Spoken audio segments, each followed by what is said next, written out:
Okay, we are officially recording. So last Thursday, what did we cover? Just to get back into it.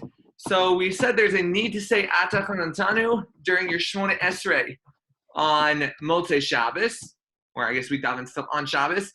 But if you forgot, that's all right, as long as you're going to say Havdalah on a kos later. But you would still need to say Baruch Hamavdil Ben Kodesh L'Chol before doing any type of malacha, like if you want to get in the car at shul. So you'd have to say Baruch Hamavdil Ben Kodesh L'Chol first if you forgot Atach Hanantanu. We also said that if we have one special food, we're deciding which meal to put it, Friday night or Shabbos day.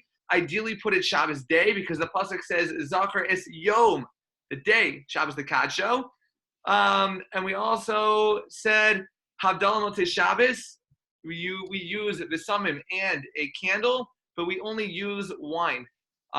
Sunday, Monday, Tuesday. You can do Havdalah through Tuesday evening at sunset, and then after that, there's no more mitzvah for Havdalah. We missed it. Okay, so we're an hour or two late, but it was my father-in-law's yard site today, so this shiur is going to be Eli Nishmas, my father-in-law, Shalom.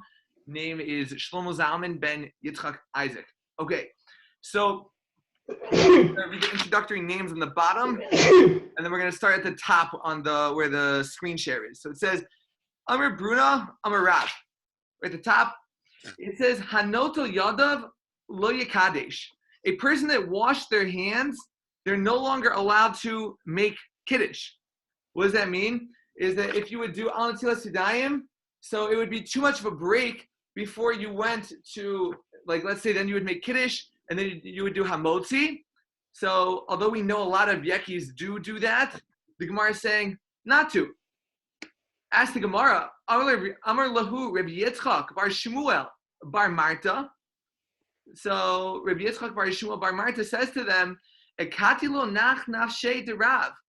Your Rebbe Rav, he hasn't even died yet. Shechachninu l'shemaitzi, and you've already forgot his teaching? It says, Zimnin Segian Habak Imna Kamei de Rav. There are many times that I was eating in front of Rav. Zimnin de Chaviva ala Rifta, Makadesh Arifta. Zimnin de Chaviva la Chamra, Makadesh Chamra. There are many times I was eating in front of Rav.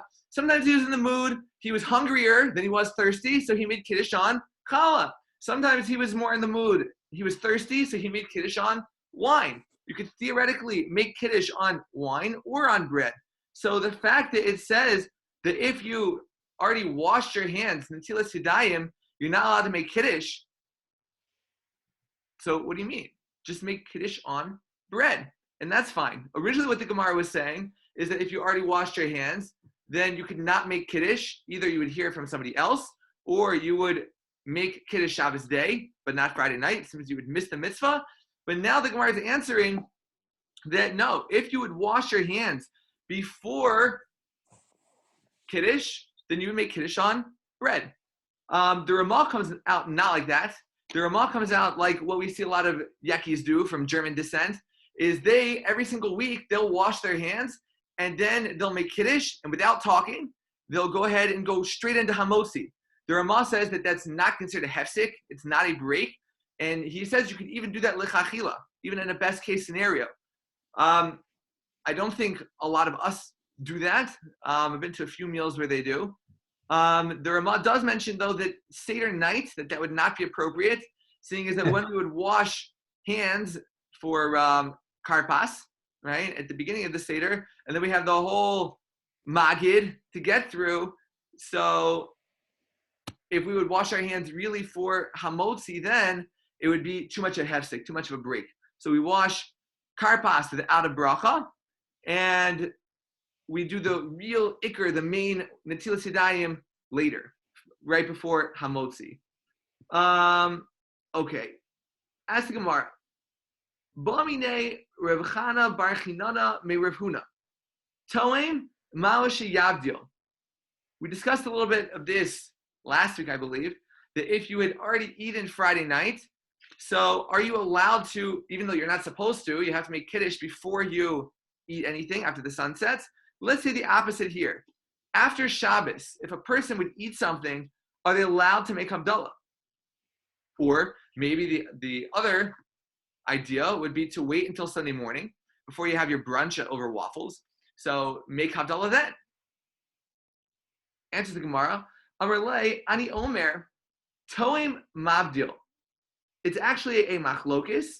One opinion says if you're toim, if you eat something, mavdil, you should make Havdalah straight away. Doesn't matter. Rav Asi Amar though, toim ain't a mavdil. Rav Asi says that if you taste something, you're not allowed to make Havdalah until the next morning before you would eat breakfast. Rav Yirmiyah bar Abba, ikla lebei Rav Asi. So now Rav Yirmiyah bar Abba is visiting the house of Rav Asi. Ishtali v'toim midi.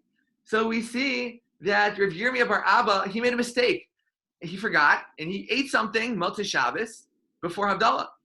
Havale kasa v'avdil. And Rav Asi went ahead and brought him a cup to make Havdalah on, and he made Havdalah. So what would happen in our house? Of course, the wife would say something and remind the husband of the halacha. That's what happens here as well. Gotta love our wives. So Amrle de Besu, the wife says to him, Marlo Avid Hachi, you shouldn't be doing this. Because shouldn't he wait until Sunday morning? Maybe you should make Havdalah instead. But the husband says back, no, Amrlo Shavki Kirabe. It's okay, because he holds like his own rabbi, Sfirale, which is what we hold like as well. That even if a person did something, Shalo Kedin, they ate after Shabbos, we would still make Havdalah Saturday night, right? So just before we finish the Amud here, I want to insert something. So we read Parshas Par yesterday in Shol about the Para Aduma. So it says, Zos Chukas HaTorah, that this is the chok of the Torah. It's a law that doesn't make sense. What's the law? Is that if a person would become Tamei Mace, let's say they're around a dead body, they would become spiritually impure, so the Kohen has to take water mixed from the ashes of the Para Aduma and spray the guy who became Tamei. But the chok, the part of the law that doesn't make sense, is that the Kohen that sprayed the water becomes Tamei himself. So the question is, how can the same water make one person tahor and another person tameh? Makes one person pure and the other person impure.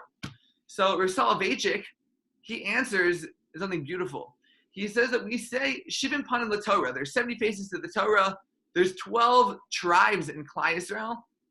One derech, one path of the Torah that would make somebody tahor, it's very, very good for them, would be completely destructive for another person. The same mitzvahs, the same derech. I mean, we all need Shulchan Aruch, right? We all do the basic halacha, but besides that, we all need soldiers fighting in Eretz Yisrael in the army, but we also need people learning in Kollel. We need people working as doctors and lawyers and accountants. We need every single part of Klal Yisrael. And one derech that might be good for one person, says Rav Soloveitchik, would be completely destructive for another. And that's why we all have our separate roles. So that's what he's reminding his wife of over here. Even though I hold that you're not allowed to be mavdil, you're not allowed to make Havdalah on Motzei Shabbos if you already ate, you have to wait till Sunday morning. That's okay, because he has his rabbi, his Rav says something else, and I'll let him go according to his psak. So 3 lines from the bottom. Amar Yosef, Amar Shmuel, Toim Eino Kadesh, Toim Eino Mavdil. One opinion says that Kiddush. Question? No. No. Sorry. Okay. So one opinion says Toim, that if you taste something, it's the same thing for Kiddush and Havdalah. Once you taste something, you're not allowed to make Kiddush or Havdalah. But the second opinion, Rabba Amar Rav Nachman, Amar Shmuel, which is what we go like, Toim Mekadesh, but Toim Mavdil. The person that makes Kiddush, or the person that eats Shalo Kedin, they ate when they were not supposed to, they are allowed to make Kiddush, and they're also allowed to make Havdalah the next night. They don't have to wait for the next time they would be eating. Rabbi, can I interrupt? I have a question.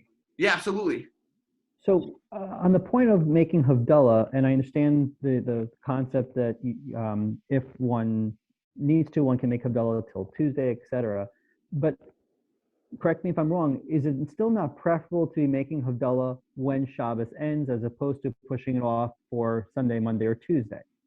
I assume it's the former. To do it Motzei Shabbos, Saturday night. Right. So, Right. so to here, if one would be permitted potentially, or according to one opinion, theoretically, to make it after 1/8 on Saturday night, and then, or the other opinion to wait till Sunday morning. I guess two questions. One is, why is a delay of several hours till the next day? Why would that change anything? And then I understand the concept of being able to push the Havdalah over, but I'm just not sure why the delay of time all of a sudden will change things. And then number two is, if both are acceptable, would it still not be preferable to do it kind of closer to when Shabbos actually ended? So we did say last week that there's a concept of kiddush b'makom suda, that we need to make kiddush in the place that we have our meal. So it depends on how you want to learn Havdalah. Is it the idea that Havdalah is just like we are Mekadesh Shabbos coming in? So we need to be like not be Mekadesh the Chol, but sort of be Mechal the Chol. Recognize that now it's Chol, and so just like Kiddush is b'makom suda, maybe Havdalah is also b'makom suda. So that's true. Well, if you already ate, I'm not having a suda anymore. So maybe wait till Sunday morning when I'm going to have a suda. But we're saying that Havdalah is not b'makom suda, only Kiddush. So that's why we would wait. That's why we would not wait. We would do it Saturday night. We also saw, I think, one daf back. It said there's a concept of doing mitzvah b'shaita, doing like you said, doing a mitzvah at its proper time. So Zrizim Makdim in the mitzvahs. We try to rush to be Makayim the mitzvah.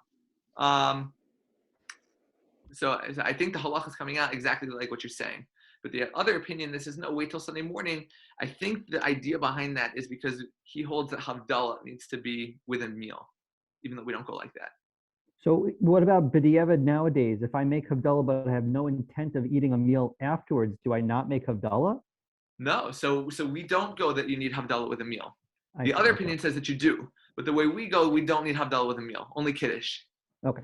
Whether But that's in either case, drinking Rava, 4 ounces of wine, or whether that's eating cake or even hamotzi, but it's got to be in the place of a meal for Kiddush. Havdalah, we don't say that.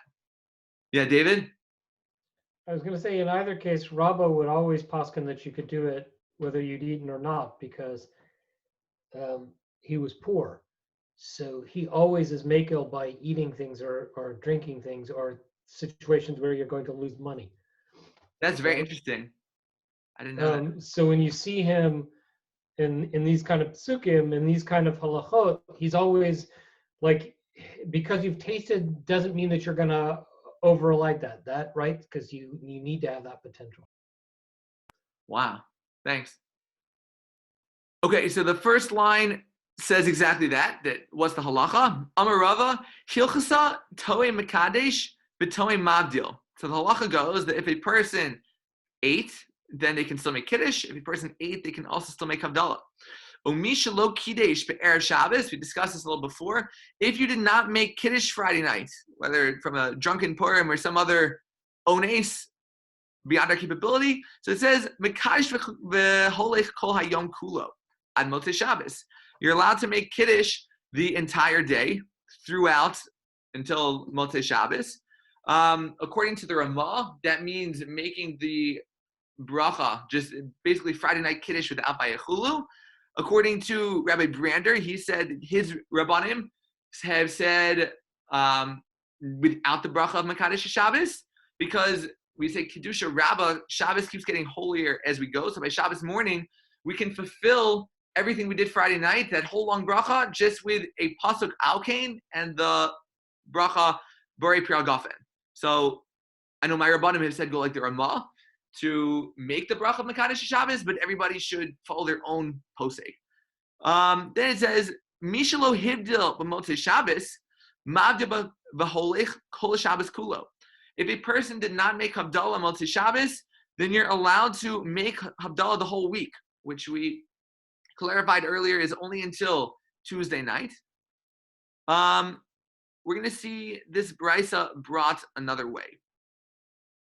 So 5 lines down. A Meimar pasach la hashmaitza de Rava b'hai lishna. A Meimar is going to teach this teaching according to Rava in this way. It's almost the same, just a little different. Amar Rava hilchasa. The halacha goes toim mekadesh v'toim mavdil. If you ate, you make kiddush still. If you ate, you make Havdalah still. Mishlo kiddush be'erev Shabbos, mekadosh v'holech kol hayom kulo. If a person did not make kiddush yet Friday night, so they should make kiddush the entire day. Mishlo hivdil b'motzei Shabbos, mavde v'holech kol hayom kulo. This opinion says that if you did not make Havdalah Saturday night, then you have all of Sunday until Sunday at sundown to make Havdalah. We said that's the halacha by Yantif. You only have through the rest of the next day. But Shabbos, this is not the halacha. Shabbos, we have until Tuesday night. So if a person were feeling sick, or whatever reason, you have till Tuesday night. Okay. So now we're going to get into something interesting. Amirle Mar Yenuka Umar Kashisha Braid Rav Chisda. So some rabbis said in front of Rav Chisda, L'Ravashi, Zimnechada, Ikla Amemar LaAsrin. One time, a Memar was visiting a place called Asrin, V'lo Havalan Chamra, and they did not have any wine. So time's going to come to make Havdalah, and they asked the rabbi to make Havdalah. He's going to say, I won't. I have seen it lay shikra. Bring me, or I guess they brought to him beer. V'lo Ivdil. He did not make Havdalah on the beer. Now we know sometimes that we do make Havdalah on beer or other things called Chamar Medina, that if a country values the beverage, then it's seen as halachically chashuv, it's seen as important. But we're learning from this story that whenever we have a koshal bracha, that we make a bracha on a cup of something, it's ideally wine. Bidi Eved, you're allowed to have something else. But here the rabbi sort of stuck out, and he did not make Havdalah. Ubas Tavis. He basically went on hunger strike. He didn't eat anything all Saturday night, and he got to Sunday. So Lamacher in the morning, when they saw that he was really serious, so Tarchana v'ayasina lechamra. So then they went out to the grocery store and they got him some wine. Be'ivdil, v'ta'imidi. And then he finally made Havdalah and he ate something. Lashana, the next year the rabbi came back. Su ikla la'asrin. He further went to visit Asrin again. Lo havalan chamra. Same as last year, they didn't have any wine. Aisina shikra. They brought him beer. Amar ihachi chamar medinahu. Avdil v'ta'imidi. So he asked them this time, is this considered Chamar Medina? Is beer considered an important beverage in the place that you live? And they told him yes. He went ahead and made Havdalah on the beer, and he made Havdalah and he ate. So it's a little bit funny because one year he does not rely on the heter, on the leniency of Chamar Medina, and the next year he does. So I think it's teaching us a lesson that sometimes we have heterim and halacha. There's a baseline halacha, and then there's leniencies. So a lot of times, unfortunately, myself included, we just come to forget about the baseline halacha, and we say, okay, well, the leniency is there, and we just revolve our lives around it all the time. So this Rav, he's showing us that one year he didn't rely on the leniency. I don't know, maybe the next year he's a little bit hungrier on Saturday night. So he said, okay, there is a leniency of Chamar Medina. I'm going to go ahead and use that. Motzei Shabbos, during the 9 days, during the summer when we have Tisha B'Av, we're not allowed to drink wine. So there we do use Chamar Medina, such as beer or orange juice. I know there's an argument between Rabbanim in America versus in Eretz Yisrael. In America, people go to Starbucks and a cup of coffee is $3.50, $4. Since it's very expensive, so most American poskim say that coffee is Chamar Medina, and you could use that for Havdalah. In Eretz Yisrael, people do not value coffee as much, so most Israeli poskim say not. So we say the halacha changes based on where you are. So we learned 3 halachas from this story. Shmami na tlas, learn out 3 things. Number 1, shmami na hamavdil b'tefillah sarach sheyavdil ala kos. Even if you make Havdalah during your Shmona Esrei, through Atachon Antanu, you still need to make Havdalah on a cup of wine. Otherwise, what's the rabbi going on hunger strike for during the first year? B'shmami na, number 2, we see the person is not allowed to eat before they make Havdalah. Unless, of course, we washed before sunset. We even saw the Mishnah Berurah last week that as long as it's half an hour before Shabbos is over, even if it's past sunset, then you are allowed to wash, begin that Sudah Shlishit. B'shmamina, last one, Mishalo Hivdil b'motzei Shabbos, Mavdi v'holech kol Shabbos kulo. somebody that does not make Havdalah on Motzei Shabbos, you're allowed to make Havdalah through the rest of the week, meaning until Tuesday night. And the Rashi and the Rashbam say that although we didn't really learn that from the story, right, because he made Havdalah on Sunday, but it's mentioning this because it is the halacha, so it's just a convenient place to teach it. So, okay, let's go a little further in Chamar Medina, and then we'll stop and talk a little about more of the halacha. So, Ba'amine Rav Huna Me'Rav Chisda. We're going to ask a question now. So he says, Mal Kedushe Ashikra. Are you allowed to make Kiddush on beer? Seemingly before we were only talking about Havdalah. Now I ask, what about Kiddush? Amar Hashta Uma Pirzuma B'Te'eni V'Asni. We were already asking about these three things. About some type of barley beer, on some type of fig beer, and berry beer. T'boy mine me Rab, me Rabbi Chia, me Rabbi. Line of rabbis, one's going to the next, one's going to the next. They're not sure about the halacha. Below Pashitle, and they did not answer the question, they're just sort of silent. So, Shikra mi boy, asked the Gemara, on our, what do we make beer out of? Hops and barley, right? So, that type of beer, which is seemingly much less lower quality, we really have to ask the question. Sounds like obviously you're not allowed to make Kiddush on it. Savar mina, Kiddushehu dulo makdishinan uluya. It sounds like Kiddush you're not allowed to make on Chamar Medina, on these other types of beverages other than wine. Amal Abduli Mavdalinan. But Havdalah, you are. Amar lahu Rav Chisda. Rav Chisda says to him, Hachi Amar Rav, Kishem she'ein mekadshin alav, kach ein mavdilan alav. He says, no. Halacha, Kiddush, and Havdalah is the same. Once you're not allowed to make Kiddush on it, you shouldn't be allowed to be making Havdalah on it either. Idmar Nami, we have a teaching. Amar Rav Tachlifa Bar Avimi, Amar Shmuel. Kishem, I'm just going to scroll down. So we're on the beginning of the first wide line. So Tachlifa Bar Avimi, Amar Shmuel. So he says in the name of Shmuel, Kishem she'ein mekadshin alav, kach ein mavdilan alav. Just like you're not allowed to make Kiddush on Chamar Medina, you cannot make Havdalah on it either. Levi Shutter Le Lirav, Shikra, Bartlesar Magni. So he gave him some type of very, very high quality beer that basically they ran berries through it. Tlesar, I guess, is 13 times. They ran the water through the filter, trying to get the beer very sweet. So time you have a Basim Tuva. Basim means sweet. The beer was extremely, extremely sweet. Amar Kigon Zeh, Roy Lekadesh Alav. If we have a beer such as this, that you would be able to make Kiddush on. Belomar love kol shiras tishbachos sheba'ola. And you're allowed to praise HaKadosh Baruch Hu on such a drink.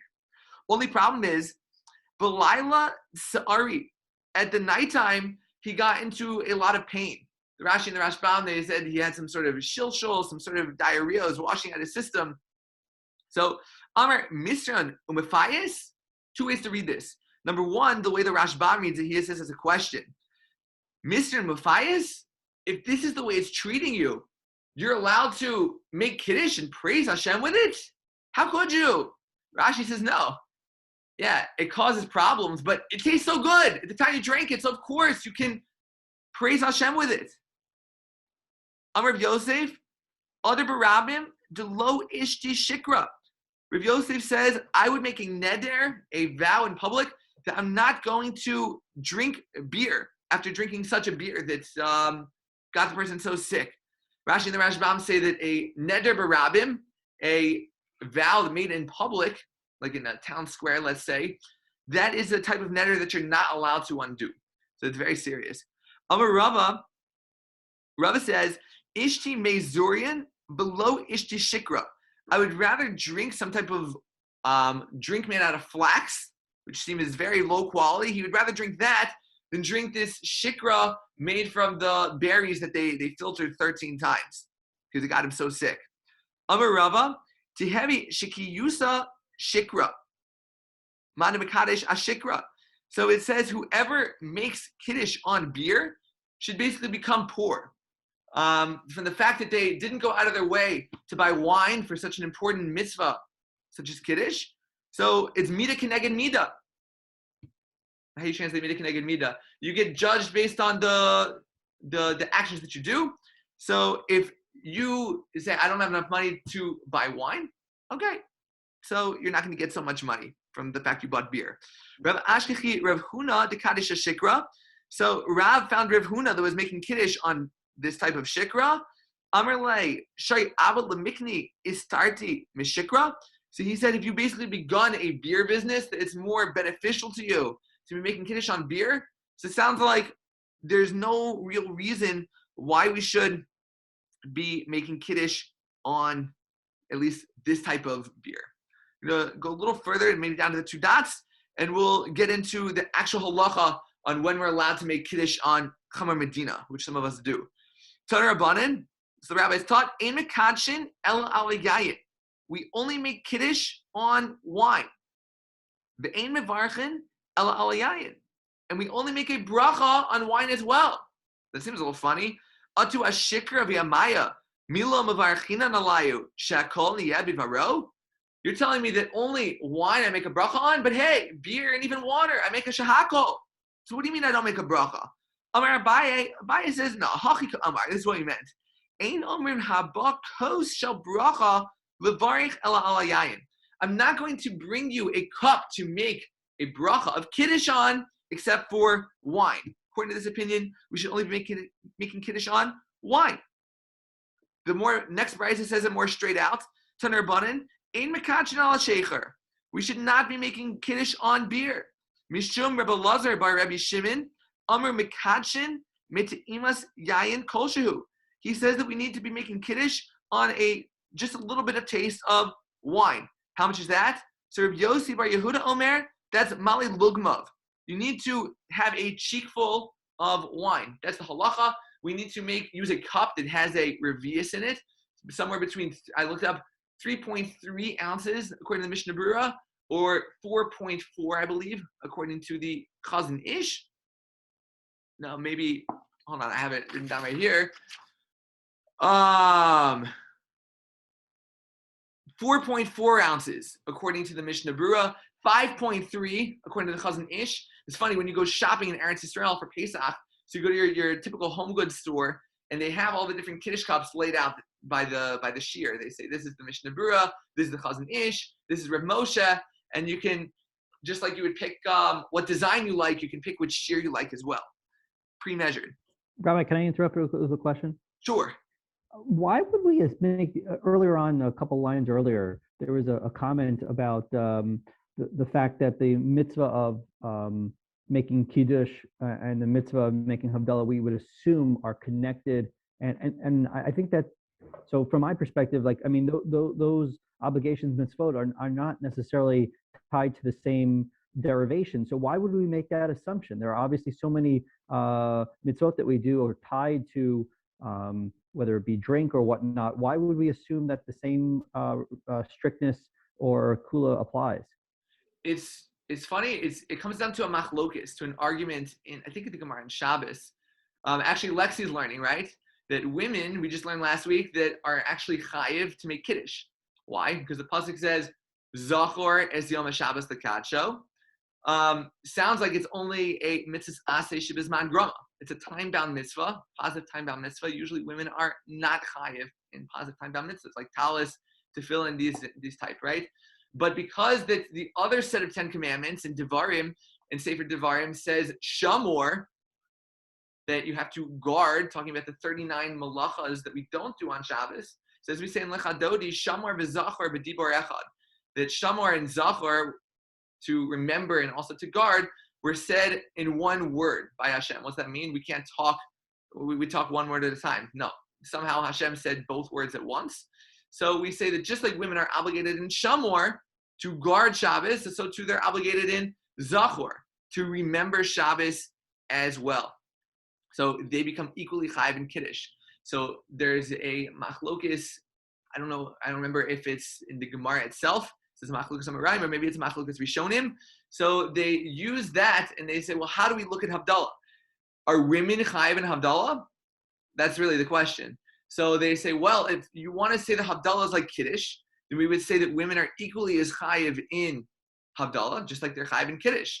Others say no. Havdalah is like what you're saying. Havdalah is a separate mitzvah. Case in point is that we don't need a Suda for Havdalah. We do for Kiddush. So it sounds like it's a separate mitzvah. So according to that, then women would not be obligated in Havdalah. So it comes out the halacha is that ideally a woman would hear a man, but if she gets stuck, I think most poskim say to just make a bracha on Hagafen with the last bracha of Havdalah without making a bracha on the candle or the spices, because it comes down to an argument, what you're saying. It's an argument between, do we learn it out like Kiddush? Is Havdalah similar to Kiddush? Or it's a mitzvah b'fnei atzmo. It's a mitzvah for itself. So, Okay. yeah. Okay. So, right. So we need to taste male lugmav. We need to taste Rabbi Korgash, can I ask you a question? Sure. For the Pesach Seder, how many ounces does the cup need to be? Is it also the same kind of situation with the it should be a revius, which is a quarter of a lug, which is anywhere from, the Mishnah Berurah holds 4.4 fluid ounces okay, to so it's the same. ish, which is I think 5.3. Okay. There are more lenient opinions. So after you do the first one, the first glass, so some people have different size glasses. So like they want to do the chazan ish, the more strict one for the first cup. And then they go down in size for each succeeding glass because they don't want to drink so much wine. And that's seen as okay. I can send out the exact numbers in the sheet at the end of the week, but typically anywhere between 3.3 and 5.3 fluid ounces are what we say. Ideally, we're gonna see a little bit later this week. Ideally, a person would drink at least half of the glass, or ideally, really the full glass, but at least half of the glass. So if you have a really big glass, so it's more problematic because it means you have to drink more. Mm-hmm. It's better to get a smaller glass and drink the whole thing as long as it's big enough. Good question. Okay, so, but for regular old Kiddush, how much do you have to drink at once? So we say just a cheekful, male lugmav. So it depends on the person. If you have a person with a very small mouth, it's just a little bit of liquid. A person with a very big mouth, then it's their cheekful size. So, Amar Rav Huna Amar Rab. So Rav Huna says in the name of Rab, V'chein Tani Rav Gidol Demin Nerish. So Rav Gidol teaches it in the name of Rav Gidol, who's from Nerish.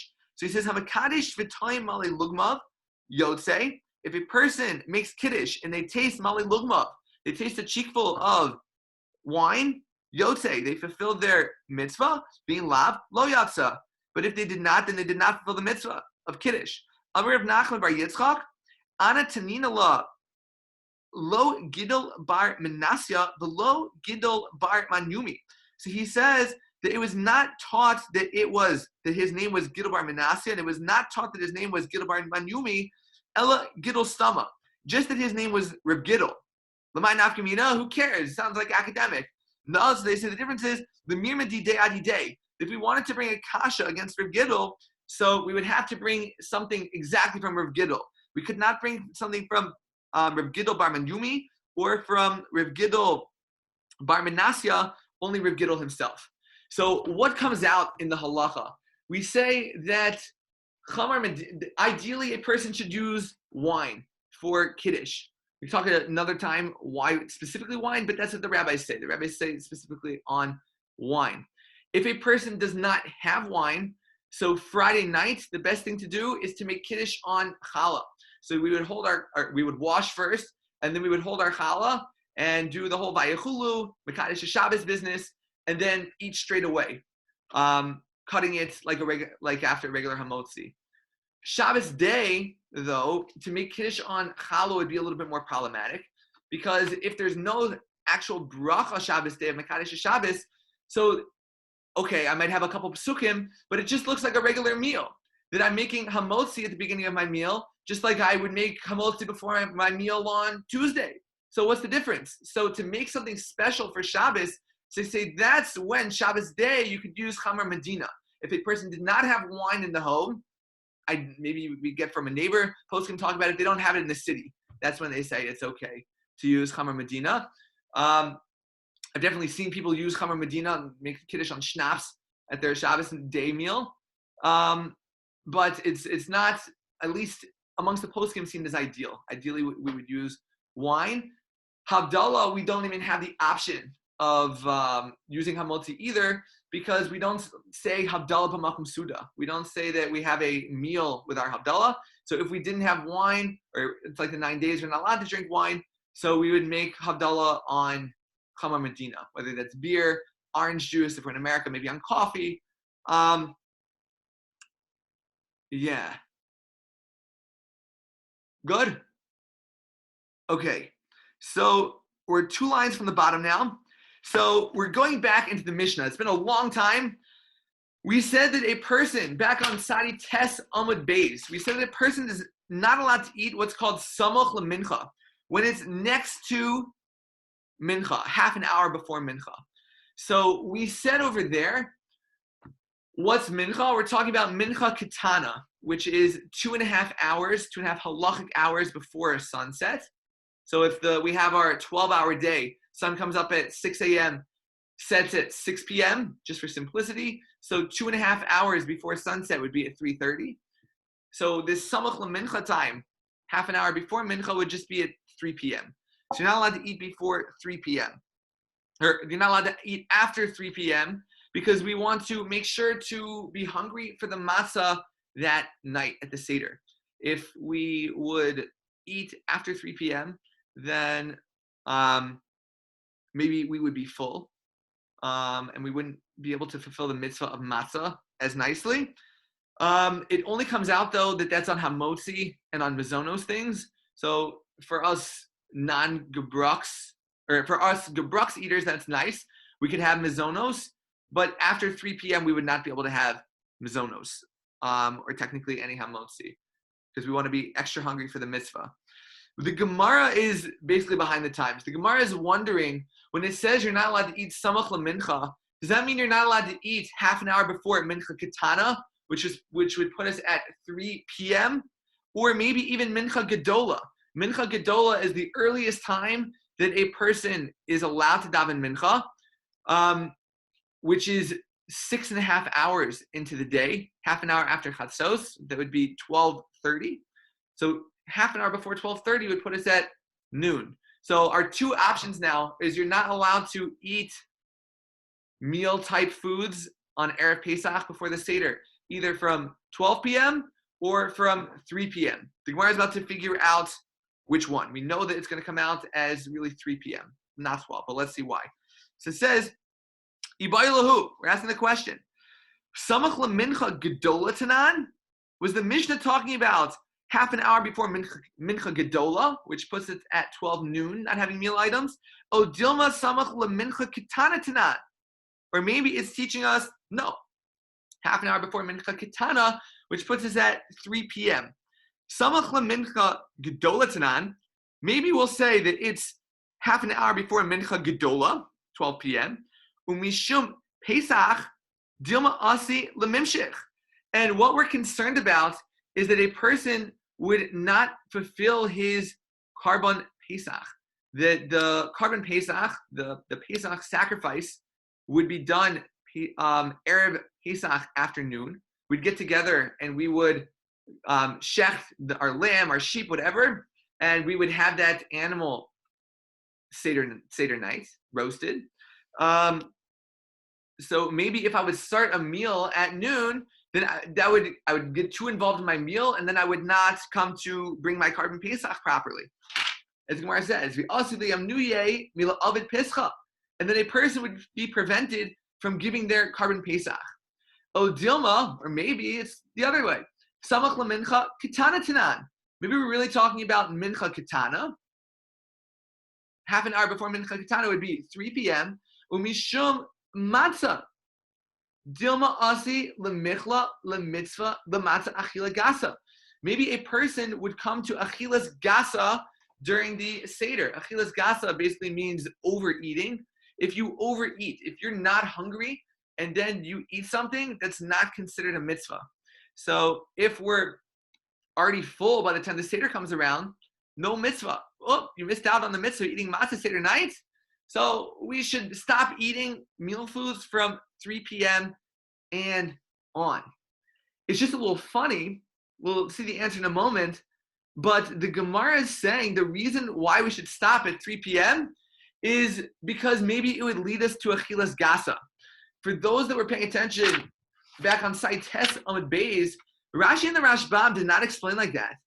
Rashi and the Rashbam said on the reason that we should stop by 3 p.m. is because of hitter mitzvah. To make our mitzvah more beautiful, we should be a little hungry coming into Seder night. Not that we're going to have achilas gasa, overeating, but because it's just going to be a better mitzvah. So it makes a lot of halachic applications, because if you say like the Rashi and the Rashbam, that it's for hitter mitzvah, it's for beautifying the mitzvah, so that means that technically, really, I am allowed to eat. It's just sort of a chumrah, it's a stringency that we shouldn't. But if you understand, like the Gemara is saying over here on our daf, on Kuf Zayin Amud Beis, then it sounds like it's usher. You're not allowed to do it because it's going to lead you to achilas gasa, that you're going to be completely full and not able to eat. So, in order to answer the question, my Rebbe from the Mir Yeshiva, Rebbe Gedalia Finkel, he says something very beautiful. He says, where does hitter mitzvah come from? The idea of making mitzvahs beautiful. We learn it out of a Gemara in Bava Kama, talking about an esrog. When I go shopping for an esrog, says that Gemara, and it's brought down in Shulchan Aruch as well, if I have two options, two different esrogim in front of me I can buy. One is the exact shear, it's the exact size of the esrog that I need. The other one is a little bit bigger. So we say, hitter mitzvah, to beautify the mitzvah of esrog, then I should buy the bigger one. The Mishnah Berurah comments and says, why? Shema yismayit, because maybe the esrog is going to shrink. So because of hitter mitzvah, to beautify the mitzvah, I'm supposed to buy the bigger esrog so it doesn't shrink. But the obvious question is, the Ber Halacha asks, well, listen, if the esrog shrinks, I didn't fulfill the mitzvah. There's no mitzvah of esrog anymore because it's not the right size. So why are we calling it hitter mitzvah? Why are we calling it beautifying the mitzvah of esrog? To buy the bigger one, because if I buy the smaller one and it shrinks, I didn't fulfill the mitzvah of esrog at all. So my Rebbe answered, he said that we can go by something called chazaka. A chazaka in halacha is something called a status quo. That once sukkah starts, if my esrog is big enough, chazaka says, status quo says that it's not going to shrink. My esrog gets a halachic status on it for the entire yontif that it's going to be big enough, no matter what. Hitter mitzvah says I want to go beyond that. Yeah, you're right. I have chazaka to rely on, but I don't want to rely on chazaka. I don't want to rely on status quo. I want to do hitter mitzvah. I want to get the bigger esrog to try and fulfill the mitzvah the best way possible. And so he explained the difference between the Gemara and the Rashbam over here in the same way. Chances are we're not going to eat so much the afternoon before the Seder, and then by the time we have a couple glasses of wine and we get to eat at 11 o'clock at night, chances are we're not going to come to chilas gasa.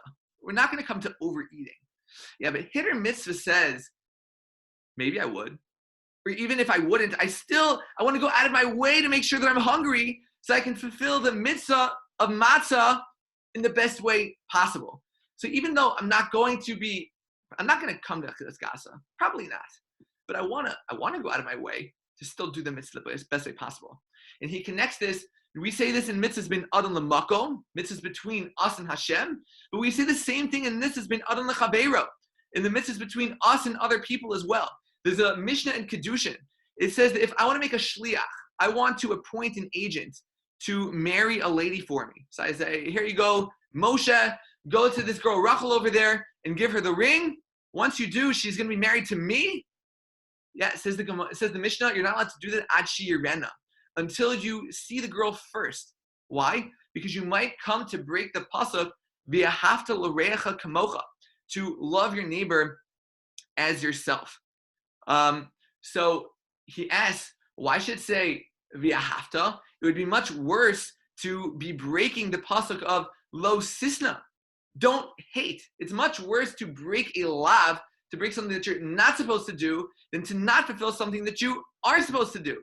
It's much worse to hate somebody when the Torah says don't hate than it is to not love somebody when the Torah says to love. So he says, why shouldn't the Tosfos Zaken ask, why should the Mishnah say that maybe you'll break the mitzvah of v'ahavta? Say that you're going to break the mitzvah of lo sisna. And basically what he answers is that Mistama, probably you're not going to come to break lo sisna. A person will not come to hate their wife. Once she's your wife, you're going to love her. That's how marriage works. But there's an extra mitzvah aseh of v'ahavta. So the Mishnah says, yeah, make sure you see her first. Because if v'ahavta l'recha kamocha, this extra hitter mitzvah, beautifying the mitzvah of marriage, of loving somebody else, v'ahavta. Same thing over here. We're probably not going to break achilas gasa. We're not going to be so full by 11 o'clock at night. What's the problem? Eat in the afternoon before the Seder. No. We're saying still we shouldn't eat from, we're going to find out, 3 p.m. Okay. So we're starting from the fourth line down. So Ravina is saying Toshma. We're trying to prove whether you're not allowed to eat from 12 p.m. or from 3 p.m. Erev Pesach afternoon before the Seder. Toshma, come learn the Brisa. Afilu Agrippas Hamelech, Shehu Ragi Alecho B'Tesha Shos. Even Agrippas Hamelech, King Agrippas, he normally would eat 9 hours into the day, 3 p.m. Even him, Oso Hayom Lo Yochal Ad Shetechshach. Even him, he would not eat until it got dark Seder night at his Seder. So the Gemara explains, Iyamis Bishlama Samach Lemincha Kitana Tanan. I understand that if you want to tell me that what we meant, Samach Lemincha, you're not allowed to eat half an hour before Mincha, that must be Mincha Kitana at 9 hours into the day, 3 p.m. Why? Hainu Rebuse di Agrippas. That's why the Gemara went out of its way to teach us about King Agrippas, because he would not eat until 9 hours. He's fasting until the Seder now. Must be that we are not allowed to eat from 9 hours and on. But if you go the other way, Eli Amris Samach Lemincha Gedola Tanan. But if you tell me that you're not allowed to eat even from half an hour before Mincha Gedola at 12 noon, my Rebuse di Agrippas. Chal Iser Allah Meikara. Then what is the Gemara going out of its way to teach us about some king that would not eat until 3 o'clock? So what's it trying to say? Yeah, you're not allowed to eat from 12 noon. Just like the king, he normally wouldn't eat until 3, and he fasted all the way until Seder night. Doesn't make sense. It must be that it's talking about Samach Lemincha Kitana before the later Mincha time, 3 p.m. And that's what we're allowed. We're not allowed to eat until 3 p.m. That's what's teaching. Mincha Kitana Tanan. Who is Agrippa? King Agrippas, I believe they said on the side he was one of the kosher kings. I'm seeing Rashi right here. There's on the Rashbam. He said that he was actually one of the few kings in the time of Nach. He said, Rashbam says, Melech kosher haya. He was a few kings before Herod. He was before Herod? I think it was a little bit before Herod. He was from the Malchei Cheshmonai. He was from the Cheshmonai dynasty, says the Rashbam. I don't remember the name, but referring to somebody as a kosher king immediately makes me think of a pizza place. Yeah, I think there were actually two. There was Agrippa the first and Agrippa the second. I think it was like a I don't know, within 100 years, I think, before Herod. Interesting. So Herod was also in the Cheshmonai dynasty? He was not from the Cheshmon dynasty. I mean, there's a question whether he was even Jewish, but that's a whole other story. But I think he married one of the daughters from the Cheshmonim. I don't know. That I'm getting hazy now. Okay. So the Gemara is using this king, and he's saying basically because he would not eat until 9 hours into the day, and he would wait until Seder night. So we see that must mean that the Mishnah is then telling us Mincha Kitana, that we're not allowed to eat from 9 hours into the day, from 3 p.m. So it says, Sof Myra Buse diagripas. Okay, even so. But at the end of the day, why did Gemara bring this proof about agripas? It says, Hamayile Zman Isura. Now that the Zman Isser, the time for that he's not allowed to eat at 3 p.m., Ma'udatema. What would I have thought? Tesha shows the agripas, Arba shows Didan dummy. So he doesn't eat from 9 hours into the day, but we might think, hey, that he normally has breakfast at 3 p.m. Sounds like a classic college kid. If he has breakfast at 3 p.m., so he's going to be able to be hungry already by 6 p.m. for dinner, right? So maybe we would have thought that somebody like him would be allowed to eat breakfast at 3 p.m. because he's going to be hungry by the Seder. No, Kamash Milan, we're coming to teach the halacha that even King Agrippas is not allowed to eat from 3 p.m. So all the more so for people that eat breakfast at 7 o'clock in the morning, then we would not be allowed to eat from 3 p.m. and onwards either.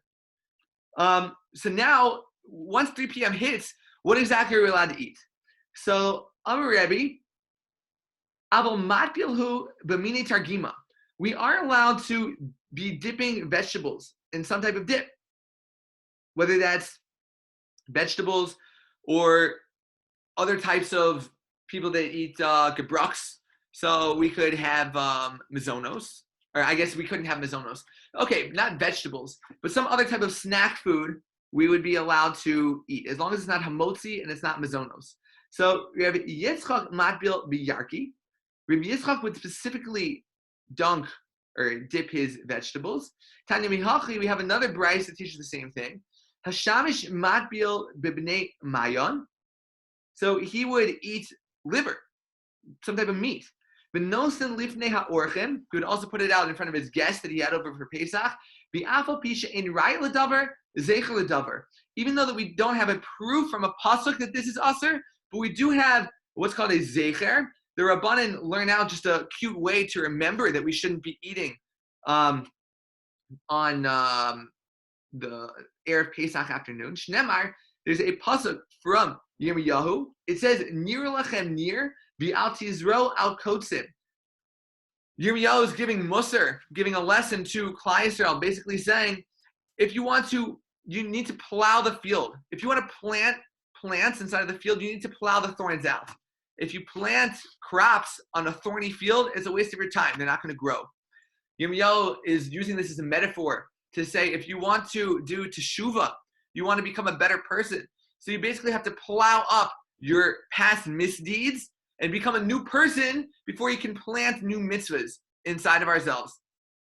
But the same thing, the Gemara's understanding is that if you want to fulfill the mitzvah to eat matzah Seder night properly, so we need to plow out our stomach, basically. We need to get rid of all the food that we had in order so that we become extra hungry Seder night. So, Rav Havashasi Chamra, Kule Mali Yoma de Pischa. We're going to see a lot of this more tomorrow, but Rava, he would drink a lot of wine all day Erev Pesach. We say that wine has the potential to make somebody hungry if he has enough of it.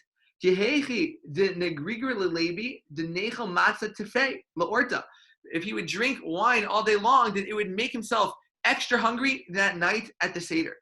Amarava, mina minala dechamra migra griri, garir. How do you know that wine is going to make a person so hungry? So that we're going to see tomorrow night. But what do we do tonight? So we talked about, let's pick three things again. So we said we need to, or if we would wash our hands before Kiddush, that might show that we don't want to make Kiddush right now. We would have to hear it from somebody else. But we know that German Jewry does this as a lechachila, like the Ramah, that they wash their hands before Kiddush, make Kiddush on wine, and then they make hamotzi on bread, and they do not see Kiddush as a hefset, as a break. And they hold that every single Friday night, Erev Shabbos, or Shabbos and Yom Tov of the year, except for Pesach, when if you would wash your hands before you make Kiddush on Seder night, then you'd have to get through the whole Magid, and that would be too much of a hefsek, that'd be too much of a break, even they agree.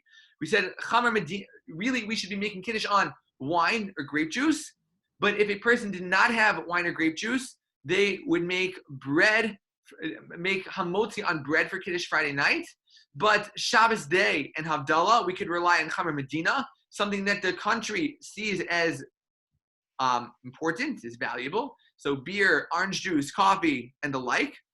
And the last thing we said is that we need to ideally taste Mole Lugmav from our glass, a cheekful, depending on how big a person's cheek is. They need to taste that for Kiddush or from Havdalah. Ideally, that glass that we would drink from would be a Revius. According to the Mishnah Berurah, that's 4.4 fluid ounces. According to the Chazon Ish, it's 5.3. There are more Makel opinions that we rely on for things that are only Durabanan, which I think is 3.3. But I'll have it on the sheet, Bli Neder, for Thursday. Okay. Any questions from what we did tonight? Okay, that's a wrap. Thank you all for coming. We'll pick up tomorrow. Wow. We're going to have to see about why we're allowed to drink wine the afternoon before the Seder. Thank you. So Stu, is that like a beard coming in? It's laziness. Or it's not like it's not one of the filters from Skype. Is what If you you're need to saying. borrow Or a little bit, Zoom. Dave, let me know. Well, you can put it on from I know Zoom a good guy who automatically. listens to Great. That was very All good, right. Rabbi. Very much enjoyed. I sent a little bit on the chat or a text for some of the historical stuff that I was a little off on. I said Agrippa was 40 years before Herod. He was 40 years after Herod. Oh, okay. And Thanks. but anyhow, and Herod was not of the Hashmonai dynasty. He was his dynasty apparently officially ended the Hashmonean dynasty. And David was asking and texting me some questions. There is some, I guess in your terminology, a machloket on whether Herod was actually Jewish or not, because he was like appointed kind of as by the Romans himself, whether he was a convert or whether he I think I remember long ago kind of hearing different whispers about that. But I guess from a Jewish perspective, we'd like to think that Herod was Jewish, but I guess there was some question of whether he truly was or wasn't. Nothing's changed. Well, So anyhow, thank you, Stu. I wasn't going to be able Thanks. to sleep until I knew that it was 40 years after Herod. It was really yeah, I know. very I don't know. I like the old ancient Jewish history and whatever. Yeah, no, it's fun. So, you know, I haven't looked at it recently, so you'll excuse me for being a little off there. Well, I think it's always just when you see a name you can't remember it all, right? Like it always makes me wonder, who is this guy? Gotcha. Yeah, no, I agree. Although, like in like for example, like in a lot of the Babylonian kings and Persian kings, like they don't find anything named Ahasuerus. There's Darius. There's Nebuchadnezzar. Those are like kind of follow real historical, but they haven't been able to find someone named Ahasuerus. Obviously, we could have been calling him a nickname or something in Jewish circles by that name. But regardless, but Herod Agrippa actually was known as Herod Agrippa in their the historians or whatever. So I don't know if he was related to Herod or not, or if it was just a name that carried on, whatever it is. But anyhow, very interesting, Rabbi. I enjoyed it very much. It's okay. Rutstein will eat at his house, so then I guess we should too. Yeah, anytime I can get to Herod's house, I'll be there. Yeah, enjoy very much. Thank you. Shkoyach, Rabbi. All right. Good night, everybody. Thanks I for like coming. your background there. Bye there. Bye-bye.